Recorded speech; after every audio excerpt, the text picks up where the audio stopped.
All right. So since this is going to be like a funeral, These boys are done. We're cooked. I saw Yanks at 8, and now I had to, man. It was too funny not to put that. I had to pin that. This was really disappointing. It's been 15 years for the Yankees to get back here, and to just see them do this. I mean, first off, it's what Jeter said. You go back to the first game, Gary, them not winning that game is going to have a snowball effect. He said that. He said this will have a trickle down effect to game 2, game 3, and so forth. And I think it has. I think there's no doubt about it. They looked absolutely just depleted in game 2.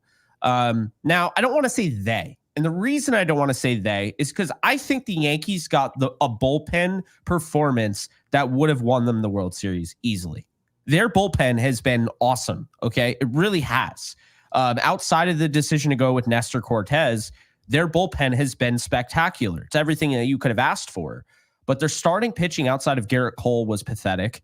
Clark Schmidt was exactly the opposite of what you and I expected him to be. Set the tone in the first at bat. It's just, right? He was just essentially nibbling around Shohei Otani, which I guess you can say made a lot of sense. The Dodgers in general are a threat with their best players. And this is something that I've mentioned at the beginning of this series, is that you can tiptoe around the Royals. You can tiptoe around the Guardians, right? In the division series and the championship series. But when you get to the World Series and everybody's watching, regardless of who you're rooting for, the best players have to come out to play. Now, in the Dodgers case, Shohei Otani really hasn't been spectacular in this series, but I mentioned to you, when they get their matchups, they do their damage, right? If you make mistakes, they do their damage. You saw a mistake today. They talked about a pulled fastball to Freddie Freeman. It ends up in the seats. That's what the best players in the game do. It's what they're paid to do. They get paid a lot of money. So the whole point here, the Yankees will never go anywhere, ever, unless their best players play like the best players in the important games. You're not going to be able to walk runs in against the Dodgers the way that they've pitched, not just against us, but against also the San Diego Padres, against other matchups, the New York Mets. They were tested early in this postseason. I mentioned that would actually matter in the World Series. The Yankees had their shot. They had their shot in game 1. Obviously, you lose to a walk-off grand slam. You bring in Nestor Cortez. Everyone was scratching their head. But reality is here, Jake, this series was probably over as soon as they scored first in game 3. I know a lot of people want to say game 1. I don't like to give up that early. But I actually text you. As soon as we went down today, I said, this thing is a wrap. You did? This is an absolute wrap. And the Los Angeles Dodgers got to show up to They got to show up to Yankee Stadium and say, if we punch these guys first, they're done.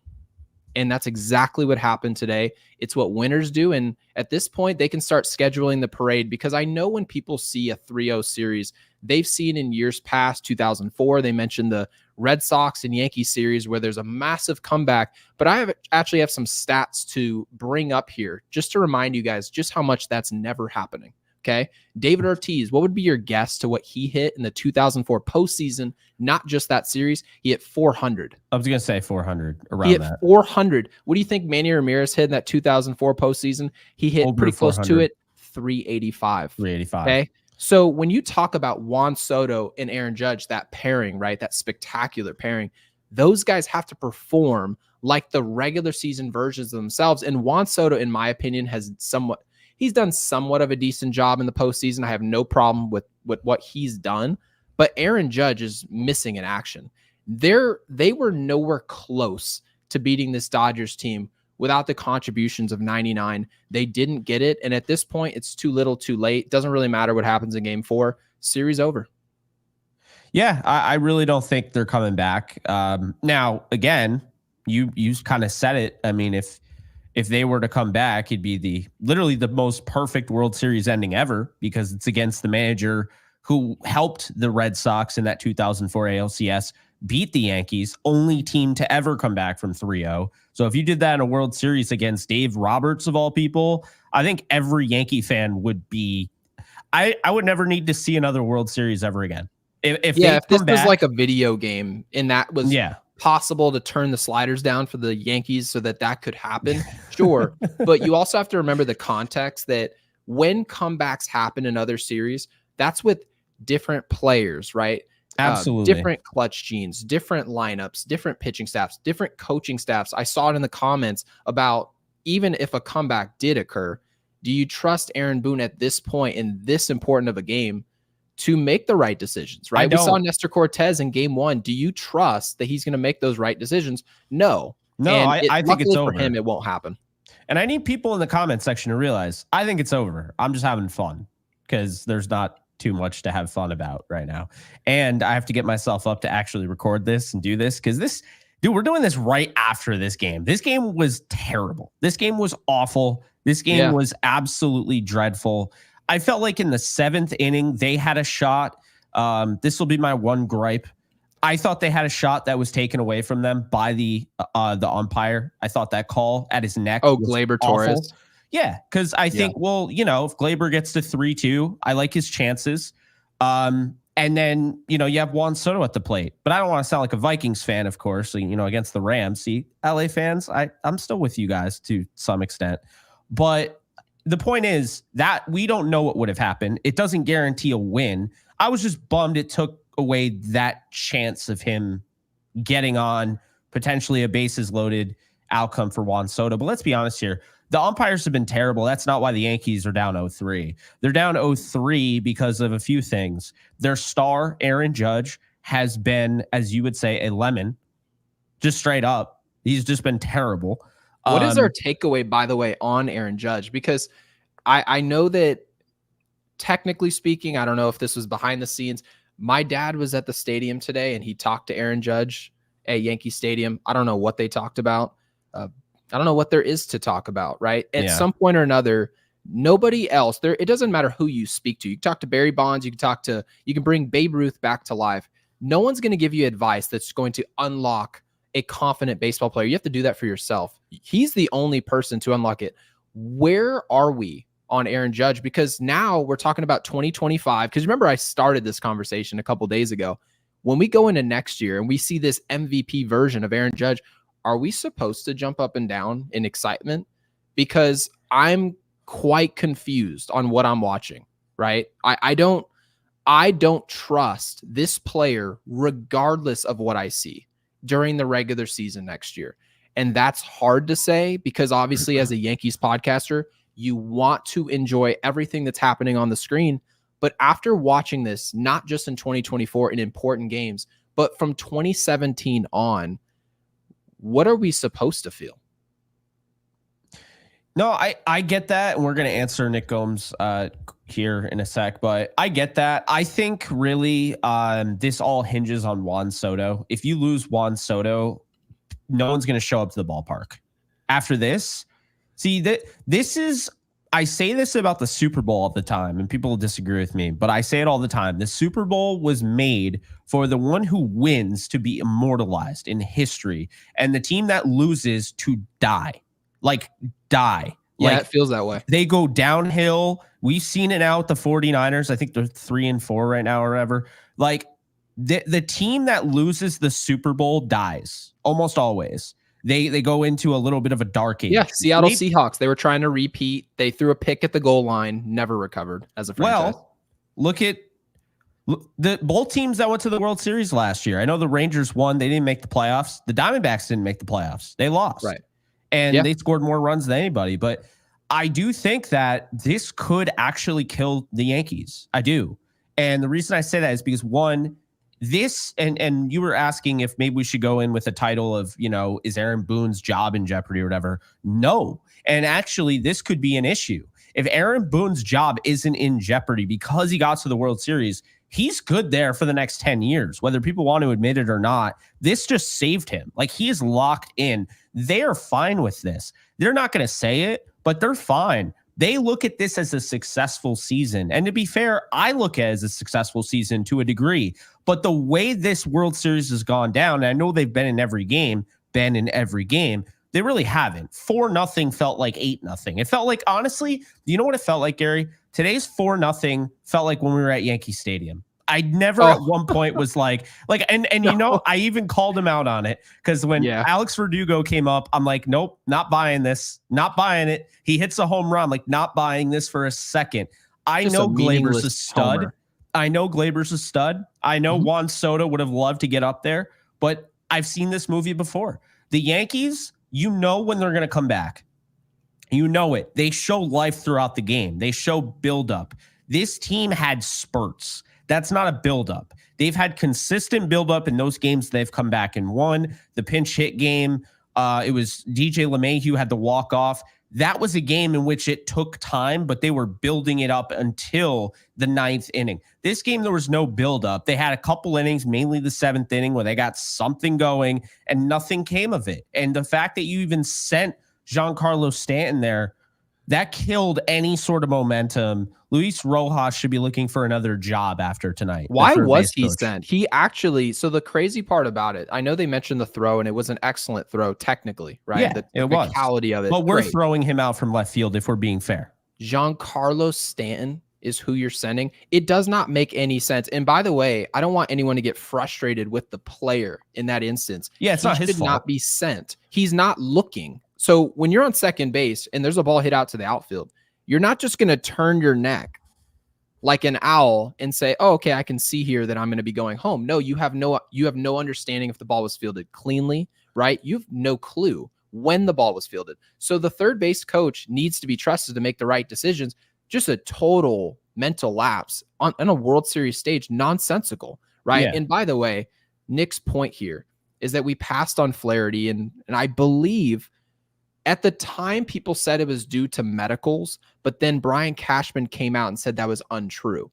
So actually, ladies and gentlemen, he just didn't think Flaherty would be that important for the New York Yankees to acquire. That's actually why he didn't become a Yankee. And whether or not Jack Flaherty's presence was the difference between winning or not, Jake, I've told you this before. The problem with the Yankees in the postseason has never been pitching. It's never been bullpen work. It's never been starting pitching. Never, not one time ever. Okay? The only time I could ever give you an instance where it was in the short season where they brought out Davai Garcia as an opener. They pitched him for 1 inning and pulled him immediately. Immediately went to a bullpen game and lost. But scoring, offense, what type of at-bats do you expect? Honestly, Dodgers fans, you guys are in here. Tell me what type of at-bats as well you guys expected the Yankees to put together tonight. And it's not good, okay? What type of at-bats do you expect from the Yankees in Game 4? What type of at-bats next year do you expect? Because my expectation, the Yankees will make some minor improvements, right? We might take some step backs. Otherwise, players get older, right? Giancarlo gets a year older. But your expectation is that the Yankees 6 through 9 is going to be an auto out. Our 3-hitter in the postseason is an auto out. And our leadoff hitter is not under contract. So where are we right now? So that's what I'm trying to understand when people think, oh, these guys must be shills for the organization. No, if you watch this podcast, we are very realistic. I'm aware of how this offense appears. That is why, Jake, in inning number, I believe it was inning number 3, I text you, said this game's over. This game is over, which, by the way, any competent offense in the World Series should feel like, well, we're the best team in the American League, or in our respected league, we can score 2 or 3 runs, no problem, right? The Astros, the Dodgers, who are frequently in the World Series, if they saw a 3-0 lead, you think the Astros would think we're out of this? Of course not. We've seen them come back before, but we don't do that type of stuff. We just don't. So very disappointing performance from the offense. They deserve all of any boo that comes their way. And I know there was a whole brigade on Twitter about giving Aaron Judge a standing ovation and giving him the Trey Turner. What was it? The Trey Turner. Yeah, but you got to at least come through. I mean, we're talking about Aaron Judge, who has a 302 slugging percentage. That's just insane. Trey Turner treatment. No, I know what fans think that we're the common denominator between success or failure. We have hardly any impact at all. He is going to play well or he is not. So I get that some fans want to feel really good about themselves and, well, I never boo a player. Good for you. right? Yeah. Good for Well, you. If I the don't either, Dodgers, but if the Dodgers got swept in this series, they'd be pissed off too. They'd be mad, right? Yeah. So and deservedly so. You show up in a huge series like this, you lay an egg. There are no excuses. So you give credit where it's due. The Dodgers just showed up, punched us in the mouth. We didn't even get up to throw a punch back, not once. So very disappointing. Well, what do you mean the Alex Verdugo? Oh my gosh. By the way, I saw it in the chat. I believe it was Jalen. Yes, it was. He said, oh, hold on. I got to put it up there. It's that good. He said, y'all lost once Fat That's Joe came genuinely out. how I felt. Why would Fat Joe come out and perform? I mean, How do you go from Ice Cube to Fat Joe? Are you kidding me?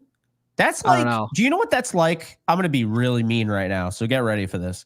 Yeah, that's like, we're not coming out with Clark Schmidt. Will Warren is going to start game 3 of the World Series. Are you serious?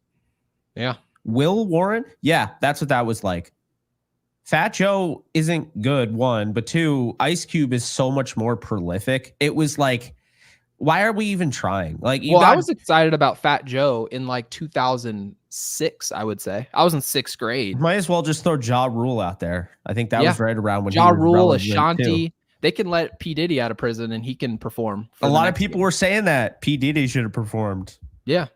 I mean, just an embarrassing performance. And when you're a Dodgers fan, and I know there probably are a lot here, I don't even know what this must feel like, right? Because you're happy, right? You don't want to stress about a championship. You want to just win and then be done with it. But it's interesting because we got to this point. This World Series is playing actually a lot like that 04 World Series. You remember I think it was the St. Louis Cardinals who played the Red Sox. They weren't even anything. They just walked up and got folded. Because as soon as Boston came back from that 3-0 series, we were like, God, I would hate to be the next team to play Boston. And sure enough, not even competitive. Again, this is why I told you, dude, I don't care who they face. I don't think it matters. The Yankees are either going to show up or they're not. The Yankees are their own worst enemy. And I don't want to take any, I don't want to take any credit away from the Dodgers. Buehler was great tonight, so forth. But can we just call it like it is? The Yankees offense has not looked like this the whole year. This is the worst I think I've ever seen them, because you have not seen, dude, this is pathetic. This is pathetic. Judge hasn't been this bad since, I would say, April. Seriously. Yeah. Well, Judge in the postseason is consistently this. So outside of him, this should be your expectation going forward. Aaron Judge is horrible. In important games, you will get nothing. So just expect that. And then after that, it's what happens next, right? What is the rest of the lineup going to do? And in general, not much, so obviously we had enough to beat Cleveland. We had enough to beat Kansas City, 2 decent teams. They're not great, and not being tested. It's a good thing and a bad thing. It gets you to the World Series. It gets everyone fired up. We get to we get to get in the headlines, be in the paper, but ultimately we just get laughed at in the end. Yeah. And Brian Fuchs' coaching staff absolutely sucks. Boone must go. I disagree because, and this is why I disagree, not the Boone part, the coaching staff. I'm not clumping Matt Blake in that. I think he's done a stellar job turning some of these random dudes in the bullpen into studs. So Matt Blake should probably be the manager just to make sure we don't lose him. But no, I want to get this off my chest, and then we're going to take a quick break and, talk a little bit about Odds Jam. But I can't blame this whole thing on Boone. And I'm tired of hearing, well, he's got to get these guys prepared. This is not football. This is not football. Like, when you go through an entire week of walkthroughs and game plan and practicing, when you say guys have to be prepared, coaches have to be preparing these guys like, hey, tackling mechanics, discipline, making sure you don't have penalties and stuff. That I get, getting them ready to go. But baseball, you've told me before, they don't have practice every day. They have there's not a practice. ton of communication. Like, there's no snap count. You don't need to rehearse, right? In football, during the Super Bowl, they're literally doing walkthroughs in the meeting areas in the lobby. Okay, so there's linebackers and quarterbacks have microphones. Like they have not microphones, but they can hear in their helmets. Yeah, so it's you can like, complain about what Boone's doing, but like once he makes the lineup, whether you like it or not, he pushes it out there, and Aaron Judge's name's on it. Giancarlo Stanton, Juan Soto, all these guys are out on the field. Clark Schmidt, he doesn't have anything to do with what Clark Schmidt having no command. He that didn't was throw a insane. strike. He hasn't done that all year.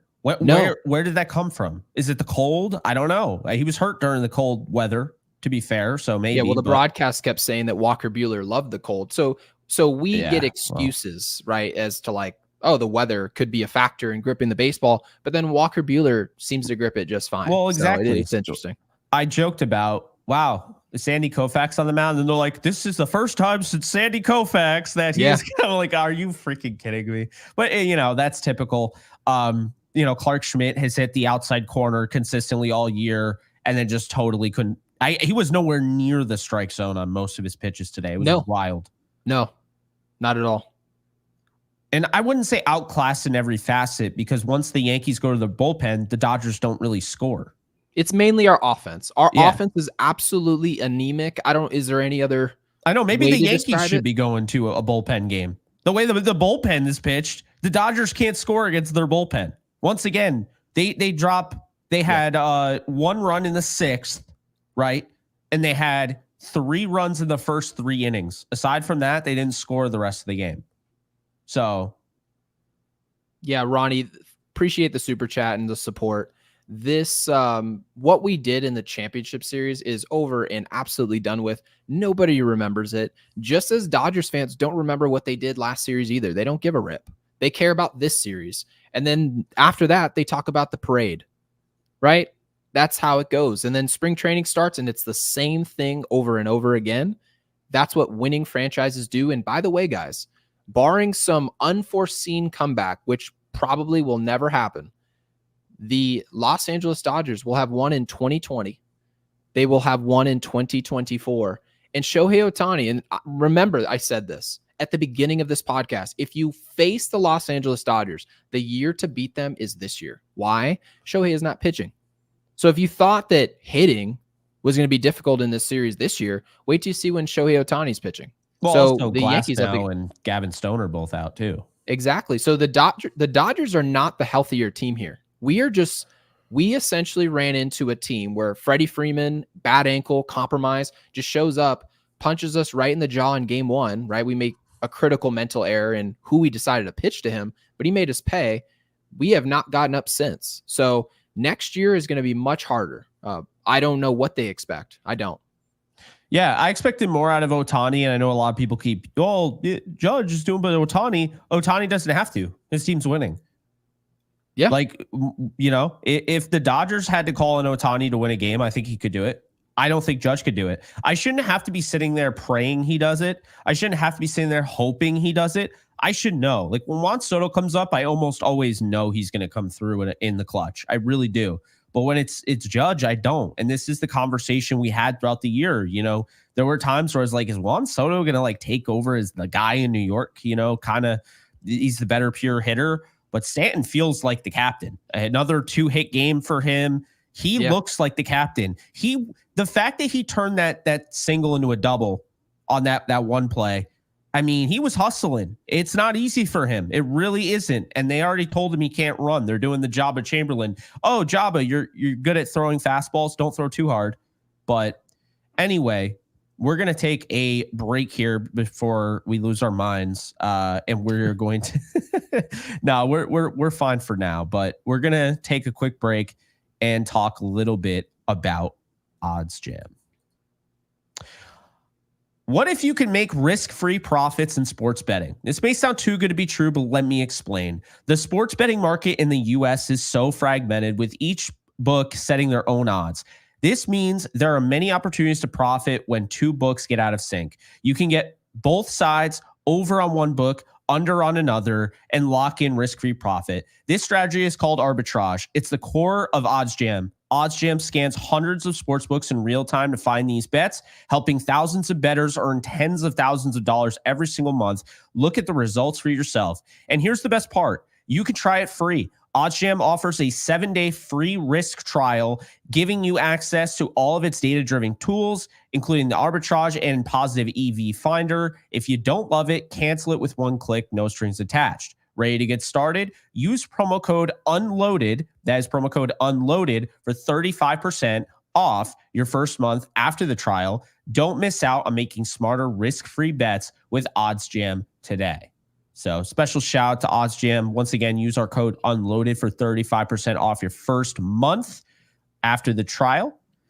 I sure hope people were using OddsJam and weren't gambling straight up on the Yankees this series. You were just throwing away money, which, by the way, so we have a super chat here. It says Otani is hurting and getting on base. Judge, thumbs down.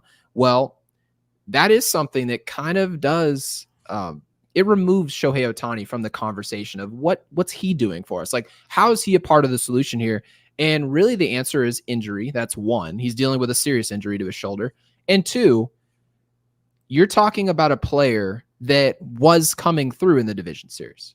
With players on base, was Shohei Otani struggling with guys on base in the championship series? I don't remember that. Right? I don't remember that narrative. This narrative because I know people who weren't watching the Yankees, this is a regional sport. They're probably thinking, oh, well, Aaron Judge didn't show up in the World Series, biggest stage. No.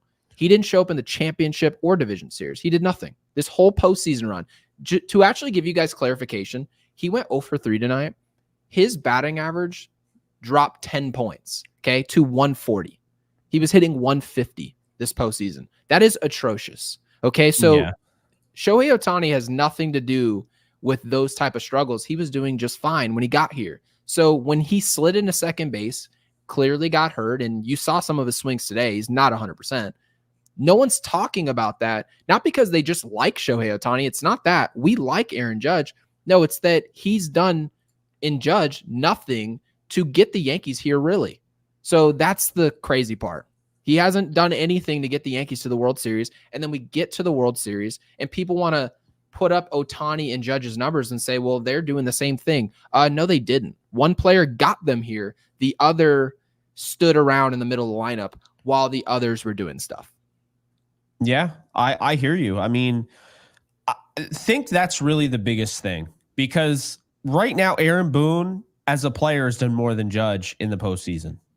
And Judge has had a lot of postseason at-bats, and Aaron Boone just needed one. And you just need one swing. I mean, at the end of the day, that one swing can do it. And that's what they kept saying.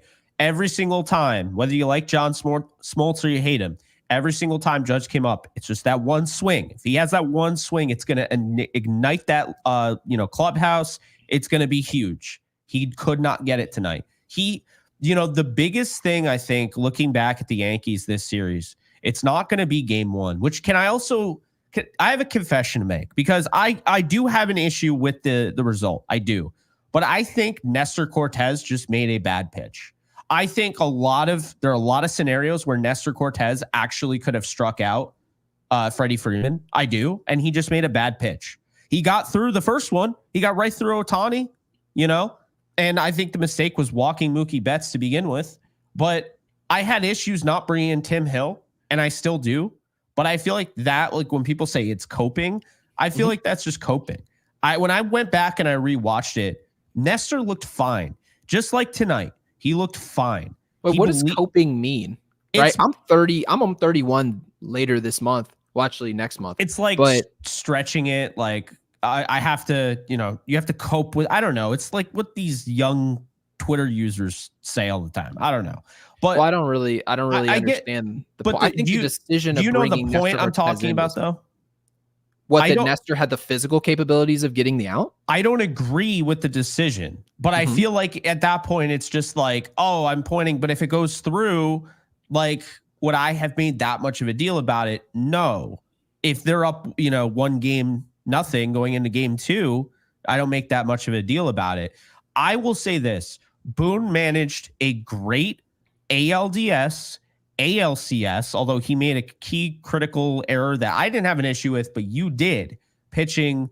And I think you were right looking back at it. Which decision was that? Pitching your closer in a game you didn't need to pitch in game 2, I think it was.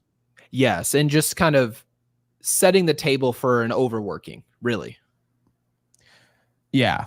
So I think, like, I agree with you on that. But I think for the most part, Boone was spectacular in those two series, whether people want to admit it or not. This World Series, I don't think he's been good. I think his bullpen usage is just Boone. He's an erratic panic user of the bullpen. He just is. He always has been.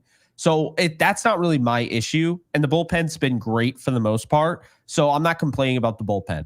I had an issue with the Tim Hill thing. Absolutely. My biggest issue is his usage of the lineup. Like, I just think it's pathetic. I really do. I don't know how you need a spark. Clearly, you have to recognize, I don't care what they said before the game. Tom Verducci's like, yeah, Anthony Rizzo said this and they're feeling good. It's like, all right, that made me feel worse about the game, to be honest with you. Was he supposed to say anything different? Like when they put the mic in your face, hey, Rizzo, how you feeling? Pretty terrible. Like, well, what's the point? No, Verducci said that he had a speech that he gave, and people were like rallying around it because he had won a World Series before and had come back down from 4 games to 1 or 3 games to 1. So I get that, but I guess like my thing is I don't really care about all that. I don't care if you felt good in the clubhouse. Aaron Boone should have seen down 2-0 and should have been like, let's mix this up a little bit. Joe Torre moved, Alex Rodriguez down the 8th hole, Yes, he did. I don't think that him doing that killed at any point any perception of Alex Rodriguez. I really don't. And I think that he could have moved Aaron Judge down the 5th or the 6th tonight. And I think he would actually be in the same exact spot because I don't think he would have done anything. But had he put Rizzo at 2, right? So had he gone Torres, Rizzo, Soto, and Stanton, they score more than 2 runs tonight. I believe that without a doubt in my mind. So I do think and putting Trevino in over Wells, I can't even believe he threw that guy out. You saw the bounce. That he got lucky on that one because that didn't cost them. But Gary, I know you and I were thinking, this is not going to be good. They're going to run like hell. No, because that's actually part of what we talked about after game 2. We said it's okay to admit, like, if you want to move somebody in the lineup or you want to put someone in the game, that's great, but it's not about their physical capabilities. It's about the hot hand. And when you have a player like Austin Wells, who he was pinch hit today, like he actually pinch hit in today's game, he's hitting 098. Why would he pinch hit in today's game? Okay, yeah. And also another thing, why is Jason Dominguez on the entire roster if he's not going to play? That's exactly what I was going to bring up. What is the opinion internally on this top prospect that we have? Oh, well, he's not ready for the moment. And Austin Wells he's hitting 095. Why is he pinch hitting? Oh, well, we're pinch hitting him for Jose Trevino, and then he'll come in for defense. He still has to hit in that spot. So pinch hit Jason Dominguez and then take him out. Yeah, it does not make any sense. Nobody has. And Jeff J mentions here, we appreciate the super chat. And by the way, guys, if you're here, if you're on Twitter, hop over to YouTube. If you're on YouTube and seeing us for the first time, please subscribe. We really appreciate it. But Jeff J wants to know. So he's basically saying this team is Cashman built in its analytics. I don't even know if this is an analytical problem. I feel like this is a heart problem. This is a gut problem. Because you mentioned what's Aaron Boone technically, other than a few spots where you can mix it up, right? Mixing up the lineup. Just mixing up the lineup isn't going to make Aaron Judge hit, right? It's not going to make Gleyber Torres suddenly get 2 or 3 hits. It doesn't change that much about what you're doing. Your best players still have to walk up to the plate and take their at-bats and do damage, right? The Los Angeles Dodgers, you send Freddie Freeman up there. You send Mookie Betts up there, right? Teoscar Hernandez, you send those guys up there. It didn't matter if they came up 1st, 3rd, 6th. They're going to take their at-bats, right? Kike Hernandez, did it matter where he was hitting in the lineup? He's going to do damage. He's going to do something when you give him those at-bats. Part of your job is putting the right players on the field. And you can't say just because a player was hitting 7th as opposed to 5th, that changes his output for the day, right? So, yeah. Jeff, I completely agree that analytics over the years have been an issue, but this is more personnel, right? This is when you look at the 5 through 9 of the Yankees order, do you trust that they're going to score or alleviate pressure off the top of the lineup. I don't feel very good about their lineup. You look at Jazz Chisholm. Jazz Chisholm's an out, right? Austin Wells, he'll be starting tomorrow. He's an out. There are probably, Jake, how many would you say safely are auto outs offensively? This is Aaron Boone aside. Put him aside, right? Has nothing to do with this. How many starters would you say you are confident will go 0 in game 4? 3? Well, Alex Verdugo's an auto out. I know he hit that home run. He's an auto out. That home run was the worst thing that could have happened because that ruined any chance of Jason Dominguez playing game 4. So yes. He's an auto out. Trevino's an auto out. Wells is an auto out. So one of those guys will be in the lineup. Obviously, so both of your catchers are auto outs. Okay, auto here outs. We go. Yep. Rizzo should be hitting way at the top. He's not an auto out. Okay. Right now, I feel like Jazz is, to be honest with you. I like him. Completely agree. Jazz Chisholm is atrocious right now. He's more focused on bad calls by the umpire than being ready for the next pitch. Tell me I'm wrong. I understand. No, you're right. I'm understanding. It is tough. I've played baseball before. You have as well. But the one thing they always tell you is there are going to be bad calls that an umpire makes. You have to focus. You can't let that get in your head. It's already hard enough to go up against a pitcher and having to hit a ball. Okay. And he has all these different pitches he can throw at different locations, all that. It's hard. This sport is hard, but it's even harder when you go up there and you're already barking at the umpire. That takes your, attention span away from the pitcher. So Isn't that Aaron Boone's job, by the way? Well, I thought that's another thing. So Aaron Boone, I thought, needs to get in the umpire's face on that Torres call. That's the game. That was the game right there. They lost the game on that call. Not saying they win the game, but they lost the game as soon as that call was made. The result of that at bat was the end of their chances. So how do you see a negative result with a bad call involved and you just sit there and go, man, I know. I just don't get that. He was way louder during the regular season, but that begs the question, why? Yeah. Do you not want to get tossed in a World Series game? I don't know. To me, you have to go out there and you have to defend your player. Torres was still visibly upset when he was in the field. Aaron Judge had to calm him down. I don't blame him. I would have felt like I got absolutely cheated. Now, of course, he had a chance at the end of the game and grounds out. But the reality is, Boone has to do that. He has to go out there. He has to fight. Maybe if he does that, maybe if he gets thrown out, something happens. You have to do something different because right now, you being the Yankees is not going to work out. You're not going to win 4 straight unless things go crazy for you. And the only way things are going to go crazy is if you start getting crazy, Gary. The only way things are going to go crazy is if you put Jason Dominguez in the lineup. You give, Trent Grisham an opportunity with the bases loaded. You put him in as a pinch hitter over Austin Wells. For 04 David Ortiz. You trade for 04 Manny Ramirez. And by the way, Stockton Slap 209, we appreciate it. He says Gary Sheffield was better as a Dodger than he was as a Yankee. Well, yeah, he was in his prime. Yeah, and they should have paid him instead. They should have paid him. People got pissed off. Dodgers fans got really mad at me. You know who actually it was? Yeah. They re-signed Chris Taylor. And Chris Taylor, they gave him this deal. I think they were paying him like $12 or $13 million a year. And I was like, you guys can repay Chris Taylor, but you couldn't bring back Gary Sheffield. What are we doing? And people were writing articles and pissed off about me. Funny? My dad literally called me. Now it's an article. Yeah. My dad literally called me and was like, what's going on? People are like sending me this article and like, these people are acting weird. I was like, no, it's just social media. They're idiots. But yeah, I was literally just having a good time. I was literally just having a good time with the contract. And then all of a sudden 2 years later, Chris Taylor was like the worst player in the league. And they're all just like piling on him. I was like, well, wasn't I on time? Right on time then? You're welcome. So I didn't get it. But yeah, I mean, in general.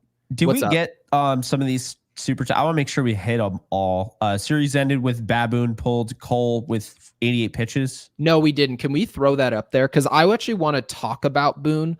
And if you actually look at the common denominator in our comment section, you'll notice there are a lot of people discussing Aaron Boone and his role in the World Series. They automatically star super chats. So I don't have to go through the entire freaking chat. Oh, you're talking about on this little side here. Yeah, I'm Yeah, a that's goon. brutal. I'm a goon. All right. Anyway, this is great.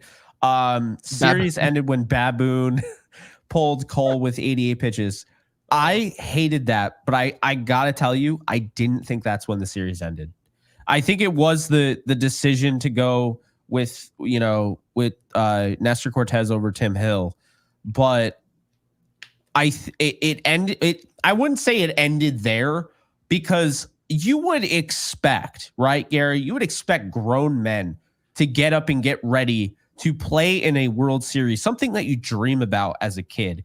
You would think that they would get ready to play in game 2 and game 3. They look just shot outside of Stanton, because you know why? Because Stanton is a pro's pro. I don't know if you ever heard that term. I know McVay throws that all the time. Giancarlo Stanton is a pro's pro. He is a guy that understands that, he's a true leader. He's a guy that he doesn't say a whole lot, but when he says it, he means it. And when he says something, it's not an NPC regurgitated garbo dialogue. It's something very different in this media, for sure. It's very different. And Stanton, the first thing that we heard about Stanton the whole year was that his GM said, we expect him to get injured. And what has Stanton done? He's carried this GM's ass in this series, in these playoffs, and Soto's been right there too.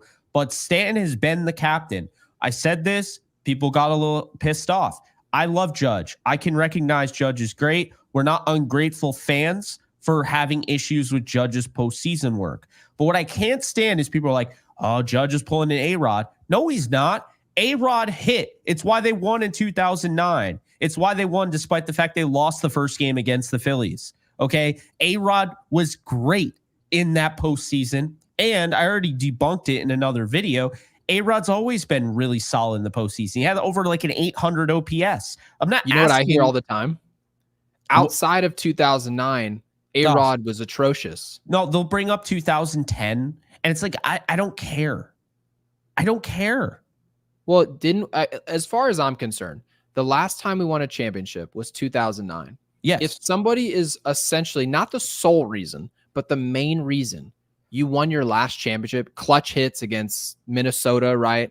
When you're talking about a player that is the only reason you really won, and he was atrocious before that, do you guys really think, if just use that exact argument for Aaron Judge, if Aaron Judge was hitting 435 right now, and the Yankees were up 3-1 in a series, and we're all saying, okay, well, we can put it away at Yankee Stadium. Do you guys really think on this podcast we'd be talking about his struggles from 2017 to 2023? We wouldn't, would we? No, we wouldn't be having those conversations anymore because it's now dead. It's gone. So this is what we were trying to tee up. We were trying to allow Aaron Judge to skate by in the background, right? In that Cleveland series, in that Kansas City series, he can hide out. We can talk positive and then mention at the end of the show, he's got to be better if we want to beat the Dodgers, right? We are trying to alleviate all pressure, but still be reasonable. He shows up to the World Series, does absolutely nothing, and then people want to make it seem like we're not as good of fans because we're voicing, we're reading off the numbers, and he's hitting 140, okay? And we're frustrated because when your best player doesn't perform, you should be upset. You're paying them over $350 million to play baseball. It's a lot of money. And there are a lot of players on the field between these two teams that are making over $300 million a year or $300 million over their career. And yet most of them are performing and one of them is not. Yeah, one of them is definitely not. Stockton Slap, thank you for the 2. Never face a team like the Dodgers. Feel the burn. I disagree. They faced the Dodgers in June. So technically they faced them. I know what you're saying, though. There wasn't anybody in the postseason. It's the first great team we faced. I wouldn't say the Dodgers are historically great because people are saying, well, who would beat this team healthy? No team's healthy. But the Dodgers are far and away better than Cleveland. Far and away. Like if the Dodgers played Cleveland in a series, would Cleveland have beat the Dodgers in a series? I don't think Cleveland is in any of the games. because I agree with you. Because Bybee would have probably gotten boat raced at the beginning, and then their bullpen, which I do believe is really good, would have been just taxed immediately. What about Kansas City? Do you think Kansas City has a puncher's chance? Thank you. So here we are. Kansas City might have, I think they all get swept. So, I mean, if the Dodgers sweep the Yankees, I'm going to give them a lot of credit. I am. We both are. But I think it's okay for Yankees podcasters to also throw shade at the Yankees for getting swept. Like if that happens, because that's also on them too. They didn't show up to play. We know, and this is also another thing. I don't think the Dodgers are doing anything that the Yankees haven't seen before. I don't think Walker Buehler was the first of his kind today. Okay. The Yankees, we've seen them get shut out by guys like this. We've seen them dominate guys like this. It's happened all year. We watched, what was it? The guy on the Royals, he just Singer always gives them problems. Oh, you're talking about, but also the lefty, Reagan. Seth Lugo. Yeah. We watched a game where Lugo looked literally perfect. Yeah. Like every pitch he made was just a perfect pitch. They got to Lugo in another game. Reagans, they got destroyed by Reagans. They ended up winning that game. Then they play against Reagans. They get to Reagans. So we've seen this team go back and forth. It almost makes you wonder, am I talking about this team? Am I giving you kind of a hint as to what they could do against facing these guys again? Probably not, because they saw Yamamoto and they got destroyed by him the first time. So I think Yamamoto just has our number at this point. Like he dominated us at Yankee Stadium. Then I mentioned the split. So not an opinion. Okay. This is not us making a guess. We were reading off the numbers, and his career numbers at Dodger Stadium suggested his ERA was closer to 4 at home, and he's electric on the road. So I said, if the Yankees want to beat Yamamoto, it must be at Dodger Stadium. So what happens? We start this series. We lose game 1. Yamamoto, sensational at Dodger Stadium. Completely dominant. What are you going to do now? Next time we see him, it's going to be Yamamoto after 2 dominant starts against you. He's going, if you see him, which we probably won't. And Jonathan brings up a decent point here. I'm not saying that I agree. He's saying after this series, Judge should not be a Hall of Famer. So essentially what Jonathan's getting at is the opposite of Giancarlo Stanton, right? So Giancarlo is probably going to pass 500 home runs, which really should get you in the Hall of Fame no matter what. Also, Giancarlo has something, he's got a feather in his cap that hardly any player has, is that he's one of the most clutch baseball players to ever live, right? He's hit, I believe he tied Babe Ruth for homers as a Yankee. It's incredible. Yeah. So a lot of people have him going into the Hall of Fame because of these things, right? Because of that context. And yet you have Aaron Judge, who very clearly is a Hall of Famer in the regular season, but then we know what he looks like in the postseason. So Jonathan, I will absolutely disagree with you. I think personally, the Hall of Fame, I would say the postseason can be used for you and not necessarily against you, because I think if somebody brought it up to me that Clayton Kershaw wasn't a Hall of Famer because of his struggles in October, I would probably laugh at them, to be quite honest with you. Yeah, that's ridiculous. No, Aaron Judge is absolutely a Hall of Famer. Yes. If he was done, he would absolutely be in the Hall of Fame. But I think Stan is absolutely a Hall of Famer because of his. You can't say he's one of the greatest postseason hitters. He has an MVP. He has seasons where you're like, holy shit, he was the best player in the league, and say he's not a Hall of Famer. That's just ridiculous. He's going to have the stats. He has the longevity. I mean, Don Mattingly, in my opinion, should be in the Hall of Fame. He doesn't have the longevity, but when Don Mattingly was in his prime before the back injury, he was like a superstar. He was one of the best guys in the league. He was in the same, like ads as Michael Jordan. Like that's what people forget. So, I mean, your dad obviously should be in the Hall of Fame. Power hitter that could also hit for average 300, 290. It's insane. Obviously, your boy, not your boy, but I don't know if you saw Mr. John Heyman, who you're always going to take with a grain of salt anytime he says anything. He's saying that he was the one that reported the Juan Soto news. And I don't know if you saw, but Jeff Passan said, nope. He went on Yes Network, and Michael K asked him, is there any truth to that? He's like, nope. I was like, okay, that's all I need to know. Dodgers aren't going after Juan Soto. I mean, John cannot possibly be serious on the timing of his article You really think the Los Angeles Dodgers, who just won 2 games at the time of this report, are up 2-0, have just taken care of home field, and Scott Boras is going to say, hey, guess what we just found out, boys? Yeah, the Dodgers, you remember that deferred contract that Otani got? Yeah, they're now in the mix for Juan Soto. Do you guys really think that occurred? It didn't, right? And anyone with half a brain, because not everyone is blessed with being smart or even having common sense, anyone with common sense would know that article is just a fat nothing burger. But the unfortunate reality that we live in 2024 with social media is that stupid news like that still spreads regardless of the validity. It does not matter. People will say, oh, see, the Yankees are going to lose them. We're down 3-0 to the Dodgers in the World Series. I don't give a rat's ass what's going on with contracts of these players right now. I just don't. Once it ends, I'll worry about that once we're eliminated. I don't care. I'll care about it when we attend the winter meetings, which we will be doing. We will be covering that. We will care about Juan Soto's contract then. What right now we care about is what can Aaron Boone or these players do? And at this point, they've kind of made their bed. There's not really much they can do. They've earned the right to be swept or have a gentleman's sweep here.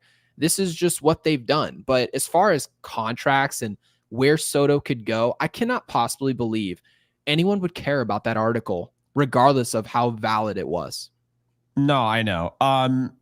Ed W., our friend over there, the Yankees are losing because of 81 lifeless outs. Boone's flaw, like Judge's as captain, is a failure to move them mentally to play for their lives. I do understand what he's saying, because if Boone's not doing enough, to be fair, again, the human element comes into this. How the hell are you not ready for a World Series at Yankee Stadium? And, you know, as you've said multiple times, these guys were probably ready. And then Freddie Freeman hits that home run. And this team, if they don't score, and we talked about this, they almost always win games when they score runs in the first inning. Almost always. If you go back to their season, they're a team that if they get on you early, you almost know that they're going to win. But when they give up a home run like that to Freddie Freeman, and it makes you wonder genuinely, like, you know, tomorrow, if they were to go on this crazy run, it's very unlikely, and you and I don't think it's going to happen, but don't you think that bullpen game is going to help them? Because not only do you face the bullpen, who you've actually had some success against, you've gotten some things going late in the game, not enough to feel good about, but some. Don't you feel like if you get to the bullpen, you get to them early in the game, you can maintain that? Luis Seal's on the mound. If he gives you 4 2/3 and then your bullpen the way they're pitching, you steal this game. Maybe it's a blowout. Who knows, right? You go to town, you get some momentum, you feel good because you're still at Yankee Stadium for Game 5. And if you can get after, it won't be Yamamoto. I'm wrong, by the way. That would be Flaherty. And Flaherty, if you can get after Flaherty, who you and I both said, and this has been kind of the unsaid thing about the Yankees this postseason, is that they just continue to miss that mistake pitch.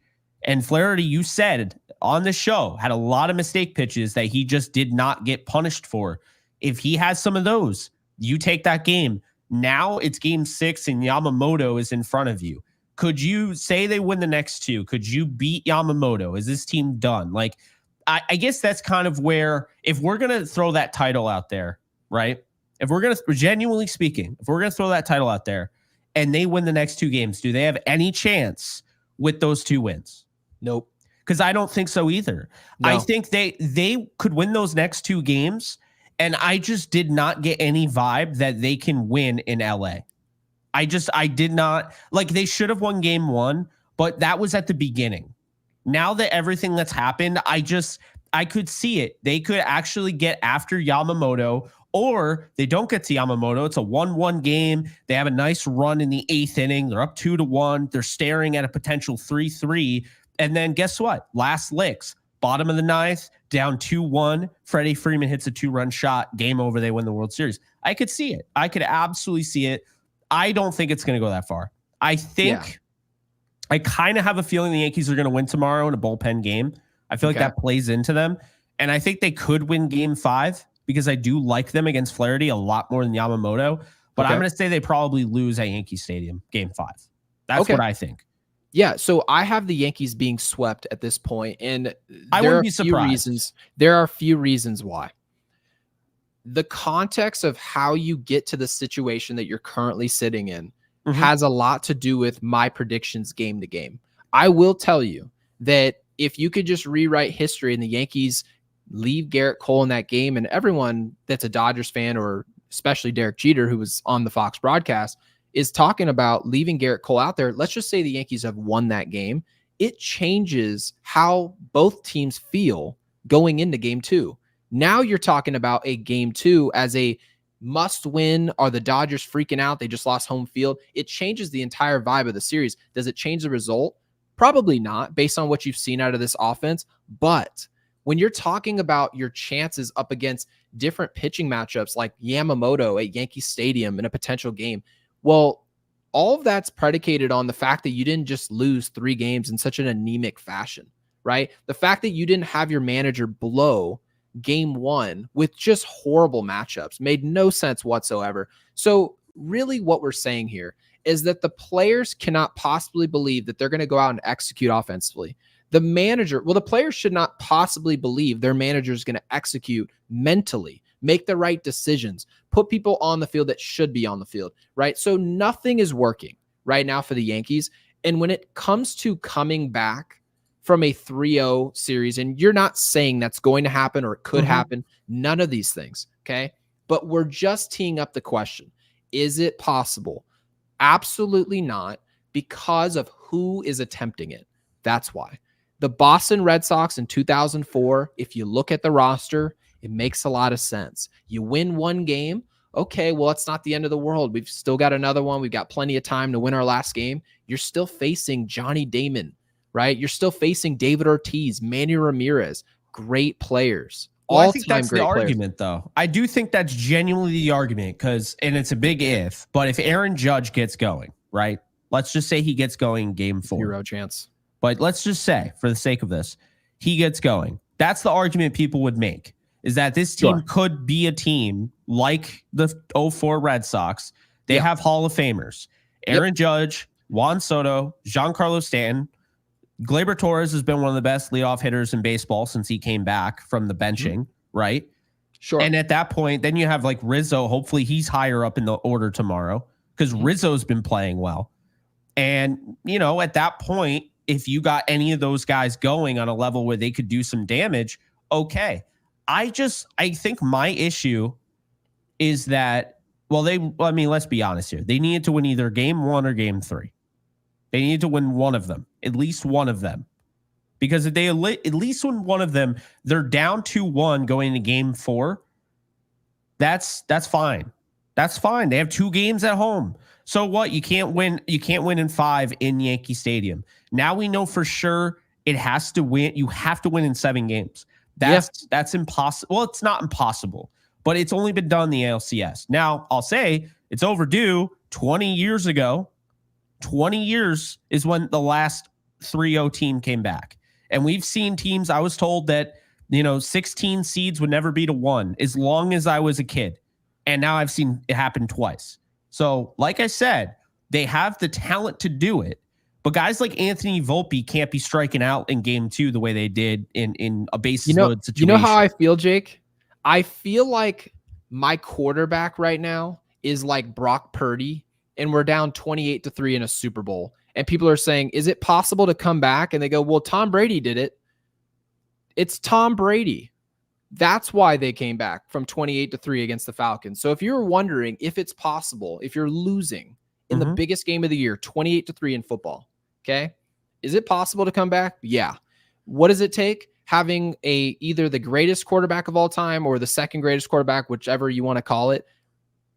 That's what it takes. It takes a historically great, not just a great player, but a great series of players that are also playing in a fashion that makes sense. There is no series of players right now where you could say, yeah, that Dodgers team that's across the way, I think this Yankees team can put it together. Physically speaking, Aaron Judge has the physical capabilities of being the best player on the field.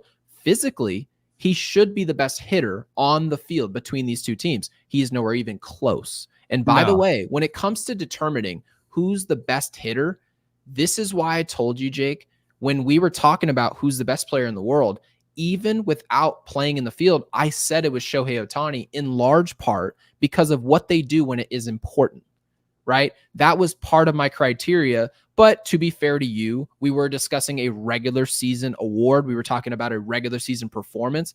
But as far as I'm concerned, when we're talking about do we have a shot, is there anything here to talk about as far as what's to predict in game 4? And then how does that project into game 5? Is that possible?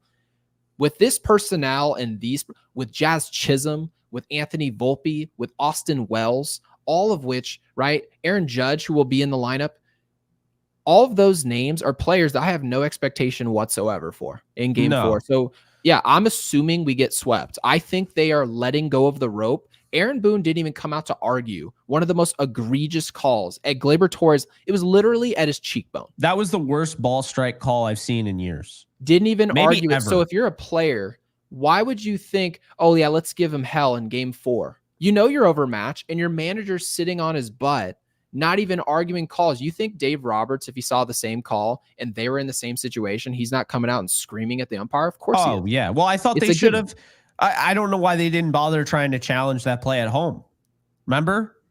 It was like a bang, bang play. He was probably safe, but it was like they didn't even challenge it. They didn't even show any. They're like, oh, yeah, he scored. So, yeah, no, I get that. Are you related to Gary Sheffield? That's what. Do people think it's possible to be named Gary Sheffield Jr.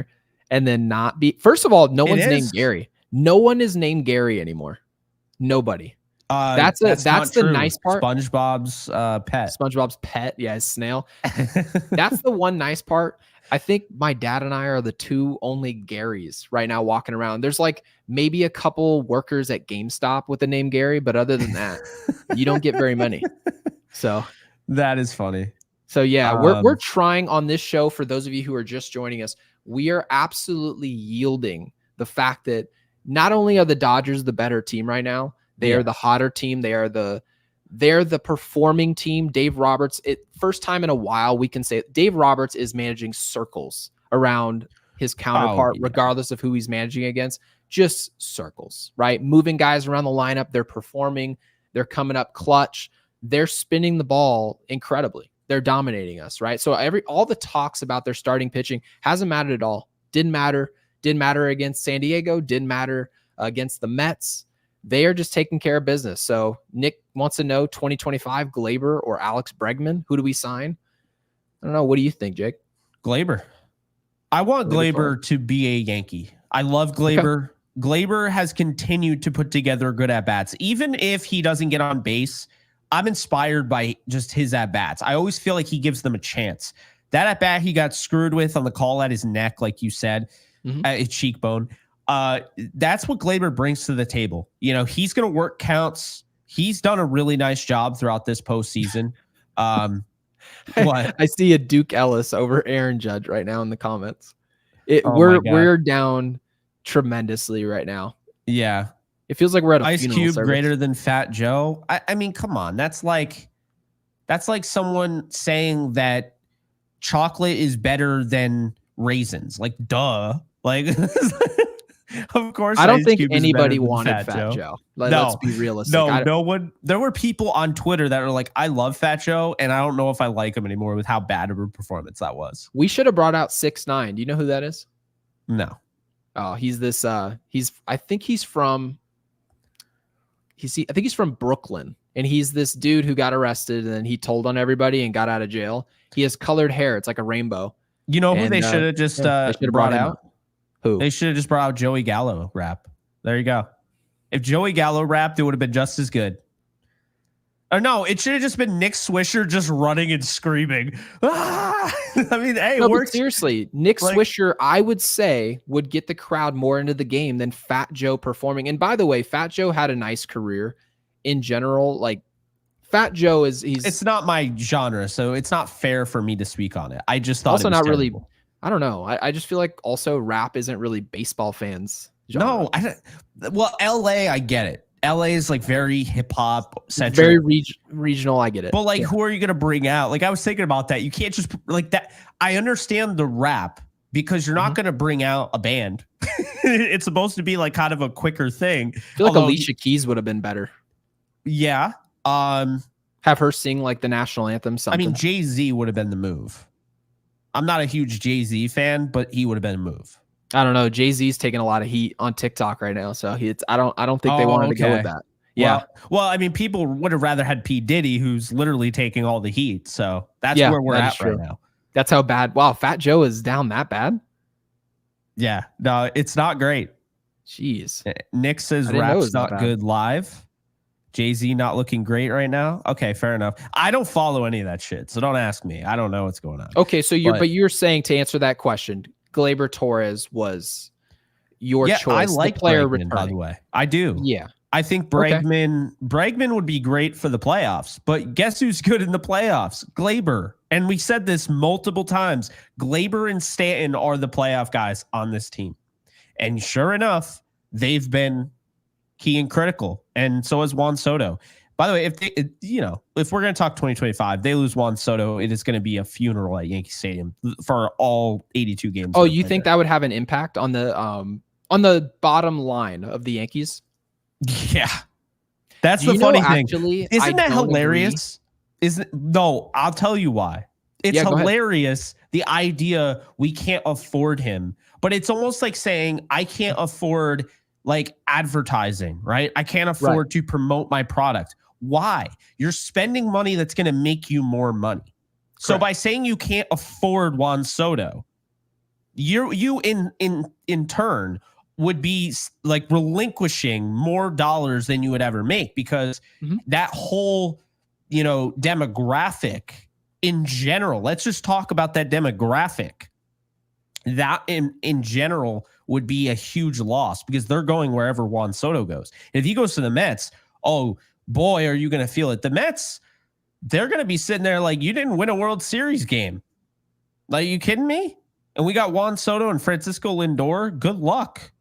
Yeah, the taste in your mouth about the Mets is that they did more than what the expectation was. It's a positive spin into the offseason. The Yankees had a positive spin at first. We entered into the World Series. Jake, I know you made the point. I think Aaron Boone is safe as a manager because of getting to the World Series. So a lot of us, we saw that big home run from Juan Soto and we sort of said, whew, right? We can exhale now. We finally made it to a World Series, in large part because we were sent home by Houston in the championship series. We were sent home by a lot of teams early. And we get to a World Series and it felt like, okay, finally, we're the Yankees again. We're part of the big dance. Then we go out here and we're arguably about to be swept by the Dodgers. It's clear we're not just going to lose the World Series. We're not even knocking on the door of winning. So now it feels negative. Again, it doesn't feel right. So yeah, as far as Juan Soto goes, I actually don't think if Juan Soto just left, as much as people think would have a huge impact, I actually don't think it would. I think it's a terrible move letting him to walk. I think it would be ridiculous. But I think there was a point where Bryce Harper became a free agent and absolutely nobody thought that he should or would go anywhere else other than pinstripes. And yet the Yankees said $330 million over the course of 13 years. Yeah, I can't do that. We're going to bring back Brett Gardner. Okay. And Brett Gardner, very liked in pinstripes. They let Bryce Harper go and win MVPs in Philadelphia. By the way, Bryce Harper, growing up as a Yankees fan, still never happened. Never had a meeting, nothing, right? So I think in general, the Yankees can pretty much do whatever they want. It's such a global brand. I just don't know if anything can occur to this brand. It's very similar to the Dallas Cowboys. You can watch Dak Prescott throw 5 picks and people can talk all day long about trading him. Then next thing you know, they go into the draft and you see everybody is paying attention to what the Cowboys are doing, right? I don't think anything can happen to this brand. And again, I don't expect Juan Soto to go anywhere else, but do I think that you would just start seeing empty bleachers out in right and left field because Juan Soto is not there? No, I think there are enough tourists in New York where they would do just fine, even if he did leave. They would do fine because of the Yankees, but they would absolutely lose momentum. I mean, it would be the fans, it would be a bloodbath, honestly, because how do you get me excited for Anthony Volpe, who hasn't lived up to expectations and has been a complete joke in the World Series?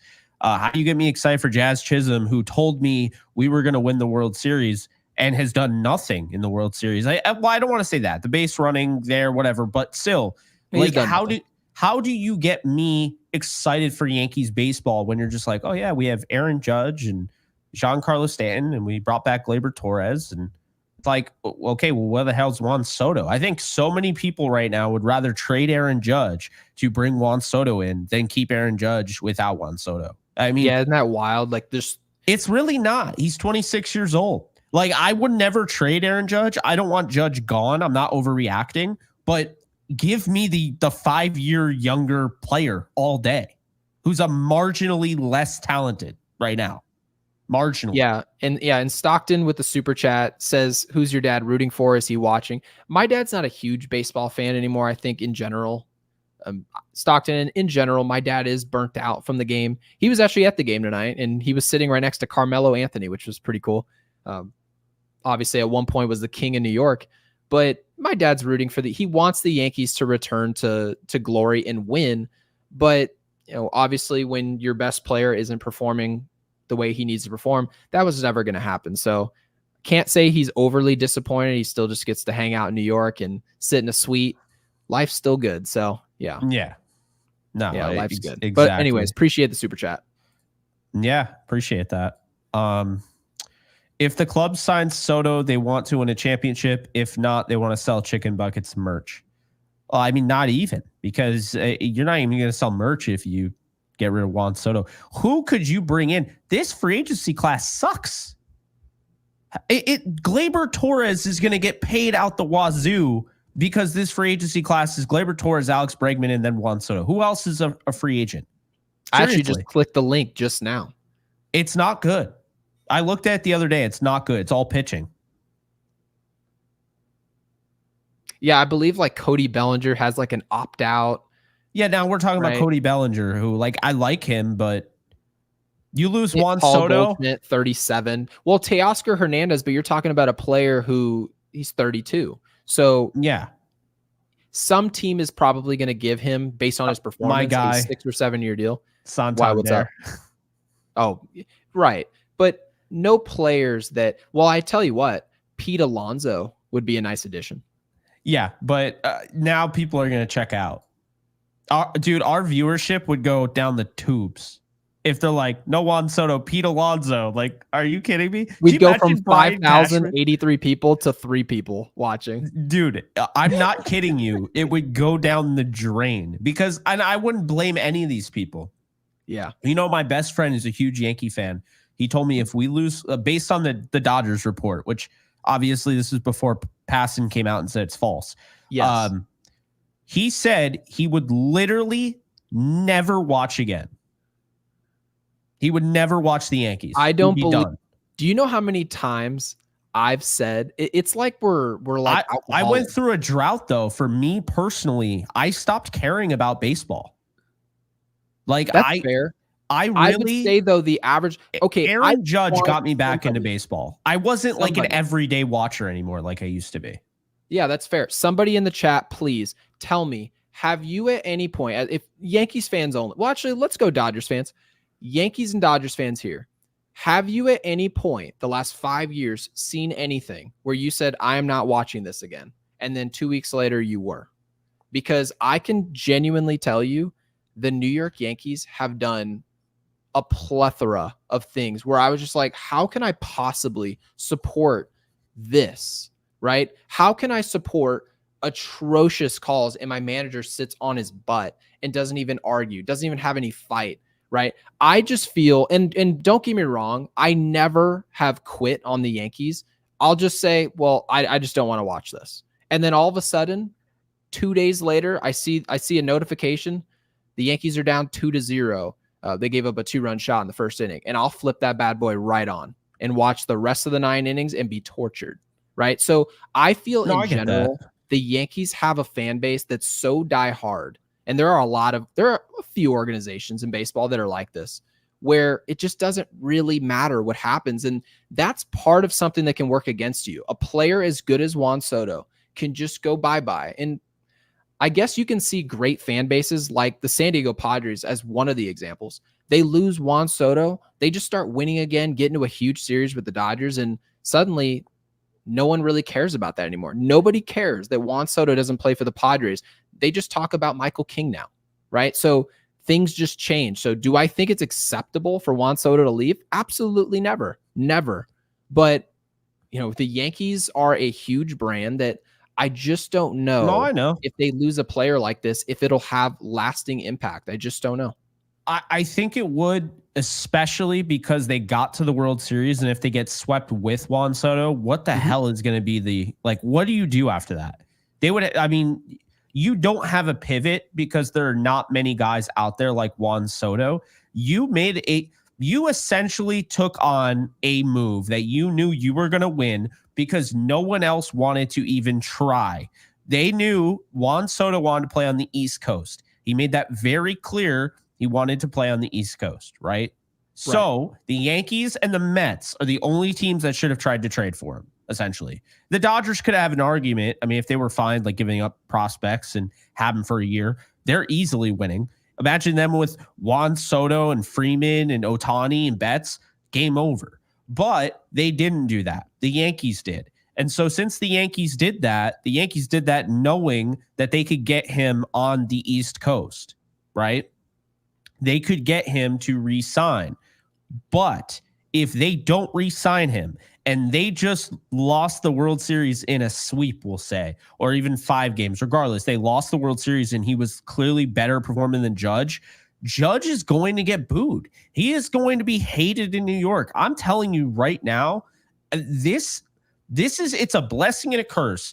I'm glad they got to the World Series. And honestly, I'm at peace. I am. Truthfully, I'm at peace. I'd hate to lose. I don't like the Dodgers. I'll be honest with you. Sorry, Dodgers fans. I don't like the Dodgers. We don't have to like any of them. I have not liked them since the way they did Mattingly. I felt like Mattingly, if he was given what Dave Roberts was given, he could have won a World Series too, maybe multiple. And we've seen it with Manager of the Year awards. He brought the freaking Marlins to the playoffs, okay? So I don't like the way they treated Mattingly. It rubbed me the wrong way. And when I was out in LA, you didn't take care of the Red Sox. So I just feel like the Dodgers just can't do anything right. Right. So that's why they took care of us just fine. They took care of us just fine. Exactly. So that's just how I feel. Right. But obviously, give them a lot of credit. They deserve it. They dominated the last 2 games. The game 1 I had an issue with because I felt like the Yankees outplayed them and they should have won. Game 2 and 3, they dominated. I have no issues. I don't feel cheated. Like the umpire in the 7th inning, I had an issue with. I don't feel cheated out of either of those 2 losses. I don't. The Yankees were outplayed the last 2 games. They were outplayed in their own damn facility. Okay. So I get that.